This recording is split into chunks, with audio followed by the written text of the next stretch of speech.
digər bir özəlliyindən danışmaq istəyirəm. Bu neurolingvistika ilə dil öyrənmə platformasıdır. Özüm hazırlamışam və istifadə elədikcə özümə lazım olan şeylər olduqca əlavələr edirəm. Məsələn, belə bir hekayə hazırlatmışam. Hekayəni də burada story hissəsində hazırlatmışam. Daha sonra hər hansı bir cümlə üzərində klikləyirsiniz və həmin hekayənin cümləsi açılır. İndi bir dənə bu açılsın. Tutaq ki, bu cümləni öyrənmişik və istəyirik ki, bu cümlənin eynisini quraq. Yəni gözü yumulu quraq da. Bunun üçün yəni əlindən ekranı tutası deyilsən də. Burada active recall hissəsi var. Əvvəla bilməyənlər üçün bir dənə xatırladım. Tutaq ki, A-nın sözünü bilmirsiniz. Burada bir dənə klikləyirsiniz bu sözə, bu işarəyə. Bu sizin üçün tərcümə etmək əvəzinə sizə şəkil təqdim edir. Və siz o şəkildən başa düşməyə çalışırsınız ki, burada nədən söhbət gedir və yazı ilə şəkil arasında, vizuallıq arasında əlaqə qurmuş olursunuz. Məsələn, indi mən tərcüməsini bildiyim üçün konkret deyə bilərəm nədir, amma lap tutaq ki, tuta bilmədinizsə söhbəti, üzərində klikləyirsiniz, flip və sizə deyir ki, bu evening deməkdir, yəni axşam deməkdir. Bu da necə ingiliscədir? Çünki yuxarıda seçmişəm ki, ana dili ingiliscə olsun və öyrənmək istədiyim dil almanca olsun.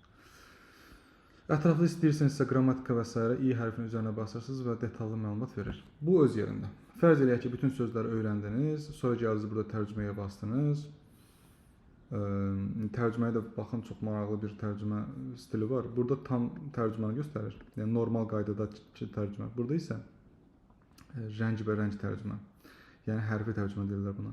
Məsələn, es war ein regnerische Abend, it was a rainy evening. Başa düşürsən ki, yəni bunu uyğunlaşdırır. In the Stadt, in the city. Als Anna beschloss, when Anna decided və s. kimi gedir. Fərz etdik ki, baxdınız, sözbəsöz zaten gördünüz, cümlə quruluşunda tam sizə aydındır, hər şey başa düşüldü. İndi isə mən bu cümləni sonradan qurmaq istəyirəm. Active recall, tak, bastın. Bu sənin üçün sözləri gizlədir. Amma sən özün deməlisən ki, məsələn, burada filan söz idi. Üstünə bassan, direkt göstərəcək ki, bu idi.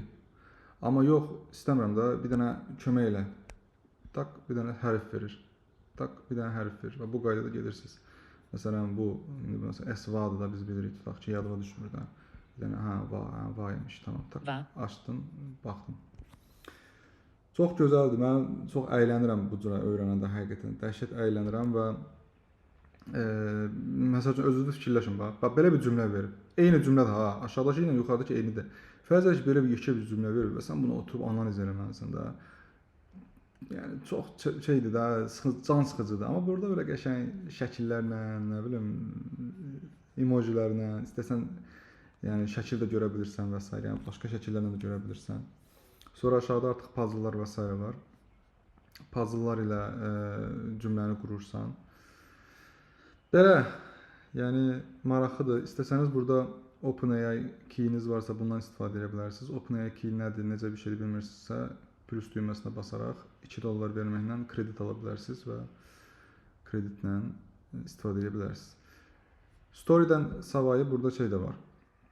Məsələn, əlinizdə bir hekayə var, bir PDF-də oxuyursunuz da, hekayə oxuyursunuz. Və hekayəni istəyirsiniz ki, emoji by emoji oxuyasınız, yəni emojilərini oxuyasınız da, şəkillərini. Hoş, götürürsən, tekst atırsan bura, düyməyə basırsan, o sənin üçün cümlələr hazırlayır. Eyni bu qaydada cümlələr halını salır. Bu qədər, uğurlar hamıya.